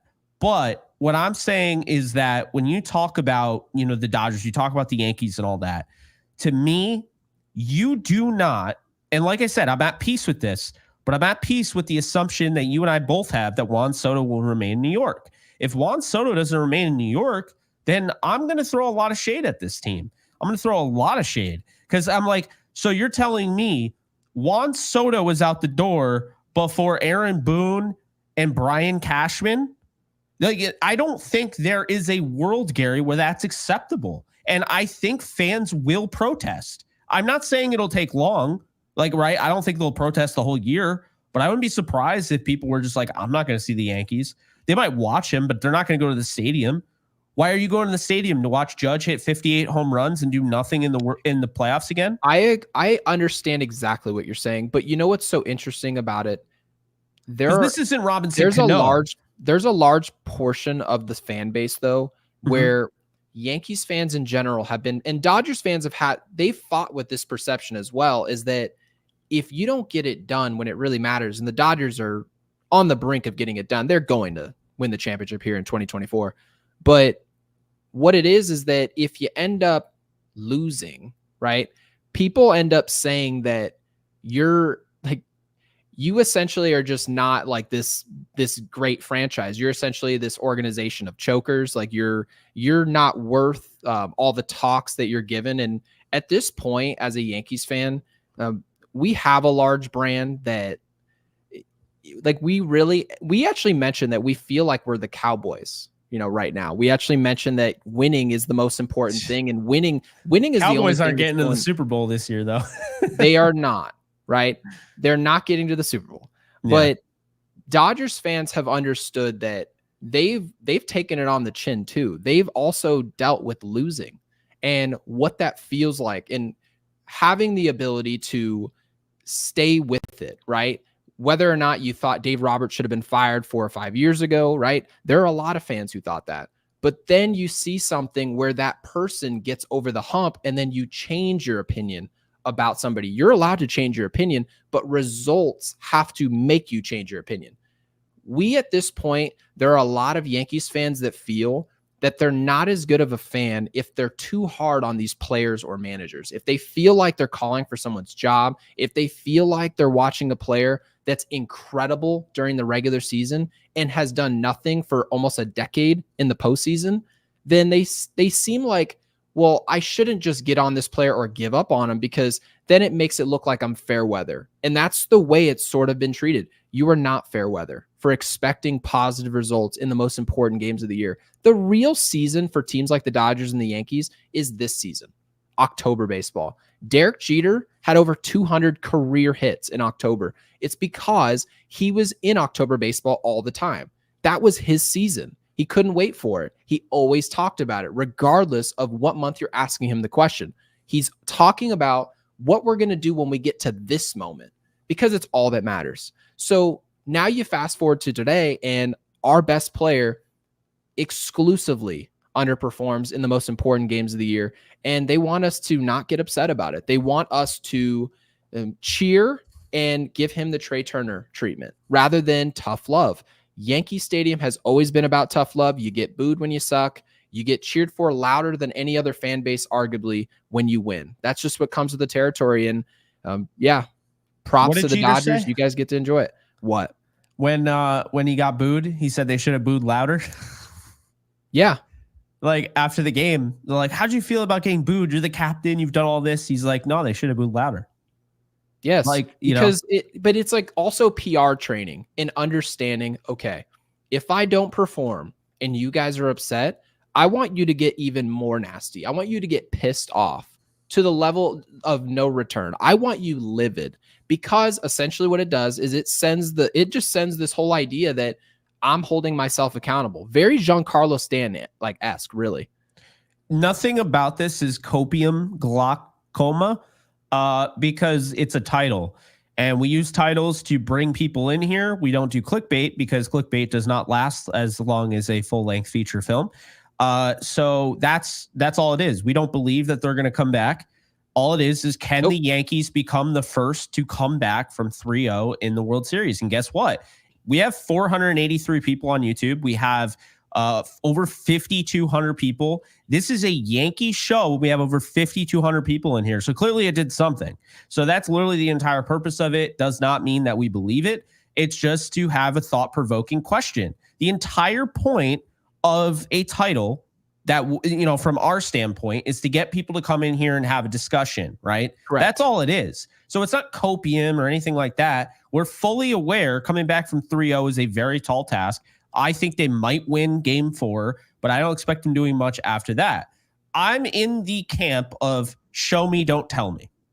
If they can prove to me that they can win the next 4, dude, this podcast will be on cloud 9. You all will. We'll be going crazy. This would be the greatest. And that's actually the chance the Yankees have to flip around Dave Roberts. No worries, glaucoma. I'm just explaining. I didn't mean to, I understand. But the point I'm making here is that it is very far-fetched. But the Yankees have a chance. They do. It might be a 0.1%. It might be like, those college games where they're down like by 40 and they let you bet on like a betting app, and they're like, yeah, you can live bet on the team that's down by 40, and it's like plus 100,000 odds. It's like, yeah, I understand it's like betting on that, but be that as it may, they have a chance to have. Bottom line is, if the Yankees win the next 4, this will be the greatest comeback in the history of the sport. It will be the greatest World Series ever. And this will be the biggest Yankee World Series win ever. And they would have 28. So if that's not something to get, the clubhouse pumped up for, I don't know what is, but it's all right in front of them. I can't believe how much that would never happen. I think there's a higher chance ridiculous of me being at the Olympics, the Summer Olympics, and going gold. Like I said, I think the chance of them winning the next two at Yankee Stadium, it's possible. It is. But to win 2 in a row in LA, I just don't see it. Zero chance. Well, nobody sees it. There's not anybody who sees it. Because you have 4 games in a row now, win or go home. 4. That's just too much pressure. And I know the Red Sox went through that, but say what you will about the Red Sox, they went through that in the ALCS, not the World Series. Would they have done that in the World Series? I don't think so. I don't think so. If the Red Sox were down 3-0 in the World Series, I don't think they come back. Well, the Red Sox team would also, that 2004 Red Sox team would have beat the brakes off of this team. This 2024 Yankees team, we would have gotten folded by that team. Well, yeah. Do you realize how good the Yankees were in 04? Look at the team. Oh, yeah. Well, the pitching on both sides were so much better than this team. The lineups were absurd. We had like Bernie Williams hitting 7th. So if you guys think you had Godzilla just in general, the difference in talent is just obscene from both sides. Okay. The Red Sox, Yankees, didn't matter who. And like I told you before, Nick wants to know, could I win a breakdancing medal? Based on what we saw, I probably could finish bronze. I mean, those dudes were terrible. Oh, good Lord. That is funny. I didn't know what I was watching. Remember you texted me to like, dude, they're breakdancing? I don't really know what's going on, but no, I had no idea breakdancing was an Olympic sport. I didn't know anybody cared about that. So good for them, right? I heard if you win an Olympic medal, you get a check every year for the rest of your life. Really? And depending on the country, they give you weighted checks. So if you're a United States citizen, I believe the check is $50,000. You get every year if you win gold. Oh, every year, not every month. No, every year. If it was every month, you'd be wealthy. But no, I mean, for example, but not bad. Like, oh yeah, $50,000 just. I'll go to like an Arizona Diamondbacks game, and Michael Phelps will be like, Michael Phelps is in the building. He's like, hey guys, that dude's medaled out like crazy. He's getting fat checks from the Olympics. But yeah, back to us. Yeah, there's a higher chance that I finish gold in breakdancing than the New York Yankees coming back, winning 4 games in a row against this Dodgers team based on what we just saw in their offense alone. I don't care what Clark did. Like, I love what Garrett Cole did. All of it can materialize and bounce our direction. The lineup and Aaron Judge in general, those guys still have to perform for any of that to happen, to win one game. Absolutely. The Dodgers are just performing, right? They're just hitting when it matters. Guy on second base, it's a sweep. Right? No, more than likely a sweep. I could hear you when Gavin Lux got hit. You're like, I could literally hear you, like, without actually talking to you about this. When Gavin Lux got hit up 0-2 in the count, I could hear you probably punching your fist right through a wall. Yeah, if you can't get Gavin Lux out, you're not beating the Dodgers. You're probably not beating this team, even if you are getting him out. But if Gavin Lux is on base, good luck. Yeah. Exactly. Good luck. Exactly. And, I said that. I was like, if you can't get Gavin Lux out, you're in trouble. I just, we've talked about this a lot. I see 489 people still on YouTube.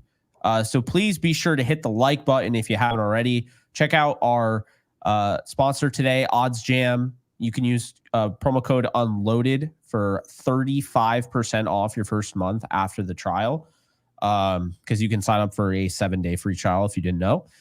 But yeah, I just think I'm going to say this, and maybe some people won't like it, but I actually don't care if they get swept. Like, I've been asked that. Like, a lot of Dodgers fans follow me because I cover the Rams, obviously. So a lot of crossover.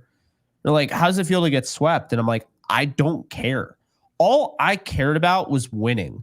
There is no, oh, we won 2 out of the no. If Nope. they don't come back and win in 7 games, then nothing matters. I don't care about winning in game 4. I don't care about winning in game 5.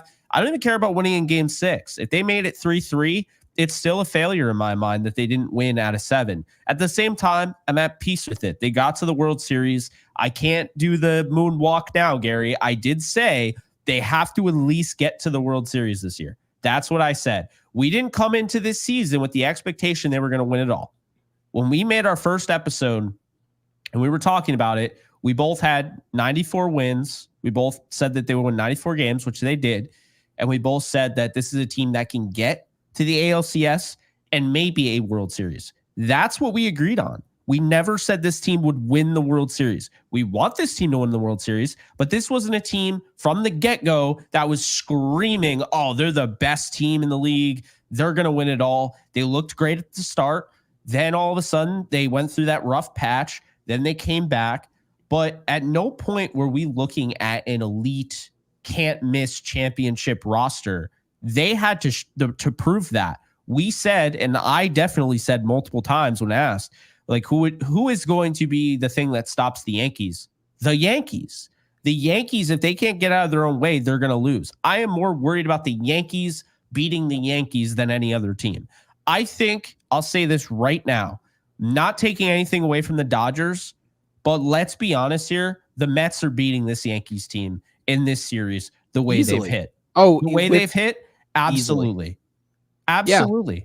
Think about what the Yankees just did here, Jake. I want you to just like take a step back and think about what the Yankees offense just did. Okay. Terrible. Imagine the inverse of this. Imagine seeing the Los Angeles Dodgers down 2-0, headed back to Dodger Stadium. What will your expectations be? They're going to beat the brakes off of the baseball in that game 3. That would be your expectation. They're going to throw every You're going to punch. get everything at. You're getting absolutely everything. Do you know, if you watched this game, this was the most boring World Series game I have ever watched. I know that the broadcast was trying to get me more involved in what Walker Buehler was doing. And by the way, Walker Buehler's dealt with a ton of injuries in his career, and he was supposed to be one of the best pitchers this sport had to offer, right? I believe he had 2 Tommy John surgeries, and I've met the guy, incredibly nice dude. To say that this was a boring game was an understatement. The Yankees showed up in a must-win game, and you would have thought it was July. Oh, I know. You would have thought, based on the at-bats, based on the urgency, based on the energy, crowd alone, if you're down early in a World Series game, the crowd's going to be out of the game. That's part of the benefit of scoring early. But the Yankees they didn't even get up for this game. They just looked like they were laying down for the better team, and the Dodgers are the better team. No questions asked. And to your point, the Mets would have beat the brakes right off of this team as well in the World Series. And also, the San Diego Padres would have beat us. So let's not stop there, okay? The Yankees haven't hit, don't care about pitching, hit against any great team. Not once, okay? Cleveland, not a great team. I actually They didn't really hit that well against Cleveland. They didn't hit. We walked. Yeah. We got big hit in Giancarlo Stanton, but we weren't hitting. Aaron Judge wasn't hitting, right? You look at most of our key cogs, we weren't raking. They weren't. We weren't scoring 12, 13 runs. No. You saw the Dodgers do it last series. We didn't do that. Okay. So we were playing pretty decent teams. Wouldn't even hardly call them good. The Royals, not a very good team this year. So to sit here and show up to a World Series and expect to score 2 runs in a must-win game, and those 2 runs were a bottom of the 9th inning, down 4-0, Alex Verdugo home run, that's the best shot you had, really. So how great are you? So now when we go into the offseason, the question is, how great was that team that we just watched? We're not sure. I think there's a chance the Braves would have beat the Yankees. I don't know for sure if I'm willing to go that route, just because like Chris Sale was done for the playoffs. So I don't know. But with Sale, I agree. I would say the Braves would probably beat us if they had a healthy team, but that's just not the way sports work. You're healthy or you're not. I don't think the Braves beat us as they were currently constructed. I think they were too beat up, but I get the premise. The premise is, if a team can put up runs, can the Yankees match that? And based on what you've watched, perhaps not. I just don't understand how a guy like Rizzo can get ready for this with broken fingers. He missed a series, and he's hitting 364, 517 on base percentage, somehow hitting 7th in the order. If you could believe it, you can because it's Boone. How Anthony Volpe, who actually had a really good postseason up until the World Series, has just completely lost it. Jazz Chisholm, who was so confident, talking all that smack, and he can't back it up. How Aaron Judge just turns in. He goes from the best player in baseball, goes to the best player in the world, to one of the worst players you've ever seen play baseball. And it's like, it's just bizarre to me. I understand it's a postseason. I understand high leverage and all that, but not everything is every at bat in the postseason high leverage. I don't really think so. I really don't. And that's my issue, is that when runners are on, this team has faltered. They were 2 for 6 with runners in scoring position. It didn't happen very much today. But do you know what happened? Verdugo hit the 2-run shot in the bottom of the 9th, which was pretty much it. Like I said, it felt like it was 8-4 when he hit that home run. Like it felt like they were down 8-0 and he hit a grand slam to make it 8-4. Like who cares? And then Volpe came through surprisingly, but it's been frustrating. And the thing that's been frustrating is, as good as I feel like, the Dodgers pitching has been, I feel like it's been more so how bad the Yankees hitters have been, because this is something we glossed over in a sense, but you and I did talk about it. They were walking. They walked like 7 times in one game against the Guardians.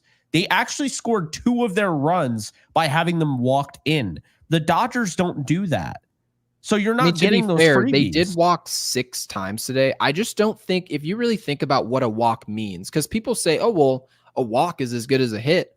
Is it? With the bases loaded, it can be. But if your players can't get a hit with runners in scoring position, if your players cannot string together hits, if your players got 5 hits and none of which, I think one of which actually was extra bases, okay? And it was a double, not a homer, the way Freddie Freeman got his extra bases. Yeah. Does it matter that you walked against great pitching? Because the Dodgers objectively do have great pitching, right? Probably could be better, could be healthier, no question, right? But if you did walk, did you get the big hit? You could watch this whole series. There wasn't a big hit that the Yankees got. There's no big hit to be found. And by the way, there were a couple instances in game 1 where you're saying, okay, this is a situation where a great player can put the Yankees in a power position in this game and change the feel of this series. It probably doesn't change the result now that we've watched 3 games, but your expectation should be that your best players are going to perform like your best players. Do you know that Aaron Judge's ops is the 2nd worst on our team, the entire team in Austin, Austin Wells is the only player who's worse. His ops is 315. Yeah. Aaron Judge's ops is 580 in the postseason. So you're not going anywhere. No, and that's the thing. Like if Aaron Judge got going tonight, I'd feel a little bit better about maybe a game, stretching this thing out a little bit longer. But Judge hasn't had any sign of going anywhere, right? And then Wells, that's the thing, is that when we said the Yankees were the best team in the league, that was when Wells looked like the best catcher in the league. That was when Aaron Judge was hitting out of his mind. You had Juan Soto, who was slumping, but even still, a slumping Juan Soto is better than half the league, right? Like Giancarlo Stanton was still doing his thing.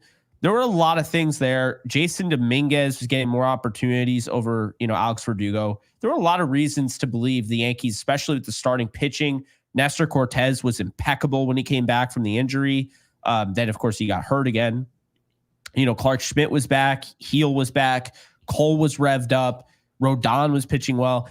Back when that happened, when they figured out their closer, you were like, this is the best team in the league. They just are. They went on the road. They went at home. They're the best road team, all of that. But could you have foreseen Austin Wells being this bad? No. There was nothing. There was nothing to lead you to believe this. Could you have foreseen Aaron Judge? Absolutely. Aaron Judge was the one thing where you're like even when I said he's going to have a great postseason, and I was absolutely wrong, I thought he was going to have his A-Rod moment in 2009. But the problem with that is that still there's a lot of hope in that statement. There's nothing to prove. People were saying he hasn't been in the playoffs enough. No. He had plenty of playoff at-bats to know this guy just doesn't get it done in the playoffs. I mean, the same thing could be said if you want to call the Yankees the Cowboys. Look at Dak Prescott. There's a big reason why they can't get past the divisional round of the playoffs. They haven't gotten past the divisional round of the playoffs since I was born. Okay. Hey, this is a funny question, by the way, that you put up. I'm not sure if this was intentional or not, but I think this is a funny question. I agree with it, by the way. Love your cast, gentlemen. If Glass now pitched game 1, how would the Yankees have fared in the first 3 games? Walker would be pitching tomorrow. So if they'd be down 0-3 and Walker would end them. Yeah, it would be a guarantee that the series is played in 4 games. But considering the matchups, the Dodgers have left somewhat of a possibility that they have to come out and get dressed to play game 5. That's essentially the difference, Michael. So Glass now in existence, 4-game sweep. Glass now not in existence, very possible 4-game sweep, but some room for error, 5-game gentleman sweep. Yeah. I mean, we'll see what ends up happening. I can't stress enough. That bullpen game is about as much of a chance as you have. And like I said, I like their chances. If they get to Jack Flaherty, I like their chances of potentially stealing that game. But I think the bus stops with Yamamoto. I just don't. They've shown me no reason to believe that they're going to beat Yamamoto. They've gone up against him twice, and they have just had nothing against Yamamoto. He absolutely owns them. They could face less than Yamamoto, and it would still be a problem. I mean, my biggest thing is when they get into the bullpen, that's when they're going to do their damage. We've seen that. The problem is it's no different than playing 80s football and running out the clock. You know what I mean? It's we'll play bend, don't break. Well, yeah, the problem is now the offense had the ball for 10 minutes. You're running out of time. So if you give up scores and you're not scoring, you're running out of time. Well, it's no different when, don't worry, we'll get to the bullpen. Yeah, well, by the time you're getting the bullpen against the Dodgers, it's the 6th or 7th inning, and you're already down a 3 spot. That's the problem. Getting to the bullpen, I don't really think getting to the bullpen necessarily matters if you didn't score. So, like, you could run pitch counts up. You're talking about you gotta score 1 or 2, sure. But if you ended up scoring 2 runs and you gave up 3, and then a team goes to their bullpen in the 4th inning, you think that's an advantage for the Yankees against the Dodgers? It's not. No. It just is not, because you still have to score. Just because a team's going to their bullpen, you could argue that when teams go to their bullpen, pitching gets even better. In 2024 baseball, I mean, everyone's throwing 100. Everything moves, right? And situationally, yes, you can grind down health-wise, right? Fatigue a team by making them go to a bullpen sooner than they'd like. But once you're down 3-0, fatigue's not an issue. The Dodgers are playing like this an elimination game. Every game they play now is let's try and end it today. And so, yeah, getting to the bullpen, completely irrelevant. The Yankees should be showing up in inning number 1 saying, how many runs can we score? And if we can't score a ton, let's go home. I'm with you. Well, we're going to wrap this up because we're pretty much more than just about any movie that you're going to watch. It's been as long as that. So we appreciate everybody being in here and supporting. Obviously, this is our biggest show yet, I think. I don't think, right? We hit over 5. It was 5,200 on game 1. And now game 4 or game 3, I'm getting ahead of myself. Game 3, 5,500 people live currently. 488 on YouTube. I just want to remind everybody that you can hit the thumbs up button if you enjoyed this. And if you did enjoy it, please hit the thumbs up button because it lets YouTube know that we should probably push this out to other people that are like-minded like you. So definitely hit the like button. Be sure to subscribe if you haven't already. We do a show after every single game. We'll do one tomorrow, regardless if it's a sweep or not. As you see, rain or shine, we're still here. I'll bring the Marlboros. So yeah, and then also I pinned in the chat on YouTube our Discord server link. So if anyone wants to join our Discord, It's free. It's a Yankees Discord, and it's 24/7, essentially a Yankees chat. It's open to everybody. So, feel free to hop in there. And, I have to throw a movie out. Well, Yeah. so I've actually, truthfully, I need to see this movie. I've never seen it, but I feel like it just makes a lot of sense. The entire goal for the Yankees right now is to get out of New York. Get out of New York, get to LA, right? So I'm going to go with Escape from New York with Kurt Russell. I might watch it tonight. It's a action movie directed by John Carpenter, who's a legend, and it got a really good, got really good reviews. My dad's been trying to get me to watch this for years. Okay. Have you ever played or ever heard of the game Metal Gear Solid? Yeah. So Solid Snake is based on this character that Kurt Russell plays called Snake Plissken. So this is, in a way, the origin of Solid Snake. It has nothing to do with Metal Gear Solid. I've never seen it. Yeah, I've never seen it. I'll take your dad's word for it, though. And for those of you who have no idea what we're talking about, you drop that movie title in the comments to let us know that you were here. It's that simple. Escape from New York. If they can escape from New York, then who knows? Then I'm probably going to my movie will be Escape from Los Angeles, because they have an Escape from Los Angeles as well. That's what they'll have to do. But that's going to do it. So hope you guys enjoyed. Be sure to subscribe if you enjoyed. We'll be back tomorrow night, hopefully under better circumstances. But this was fun. I enjoyed this. This was therapeutic for me. Take us out back and put us out of our misery. I'm ready. I'm ready to go. For the road. Yeah. It might be the last game of the season, boys. I'm ready to just be taken out back. Just be done with us. So, congratulations to the Dodgers. It's not over till it's over. Of course, Absolutely. It is baseball, but they've earned it up until this point. They've been the better team. They probably just are the better team, not just playing like it. So, yeah, that is what it is at this point. Yeah. So be sure at the end of this to drop a comment, Escape from New York, to let us know that you watched it. Fun fact, if you wanted to watch Escape from New York, it is 7 minutes shorter than this podcast. So we'll see you guys tomorrow night. You guys take care. Everyone over on Twitter, be sure to come to YouTube and subscribe to Yankees Unloaded if you enjoyed this. And we'll see you guys tomorrow. And like this video.